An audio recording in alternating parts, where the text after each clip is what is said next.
पुण्यातील नांदेड सिटी इथं north Indian welfare असोसिएशनच्या मेळाव्यात जननी समृद्ध मातृत्व अभियान या विषयावर विशेष कार्यक्रमांचं आयोजन करण्यात आलं।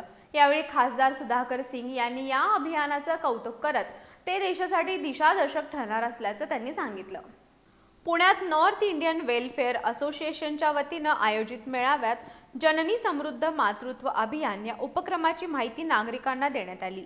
यावेळी बोलताना खासदार सुधाकर सिंह यांनी बदलती जीवनशैली, करिअर केंद्रित विचारसरणी आणि विविध सामाजिक कारणामुळे व्यंधत्वाची समस्या वाढत असल्याचं सांगितलं। या पार्श्वभूमीवर जनजागृती आणि योग्य मार्गदर्शनाची गरज असल्याचं त्यांनी नमूद केलं। सिद्धगिरी जननी समृद्ध मातृत्व अभियानाच्या माध्यमातून देशभरात सर्वेक्षण करून मातृत्व आणि व्यंधत्व विषयक प्रश्न शासनापर्यंत पोहोचवण्याचा प्रयत्न होत असल्याचंही त्यांनी सांगितलं। या अभियानातून भविष्यात महत्त्वपूर्ण धोरणात्मक बदल घडू शकतील असा विश्वास त्यांनी व्यक्त केला।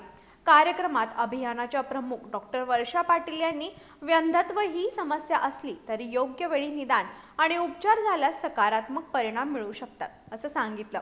समाजात जागरूकता वाढवणं हीच सर्वात मोठी गरज असल्याचं त्यांनी नमूद केलं। तसंच आर्थिक परिस्थितीमुळे कोणतीही महिला मातृत्व सुखापासून वंचित राहू नये यासाठी प्रभावी शासकीय धोरणांची आवश्यकता असल्याचं त्यांनी सांगितलं।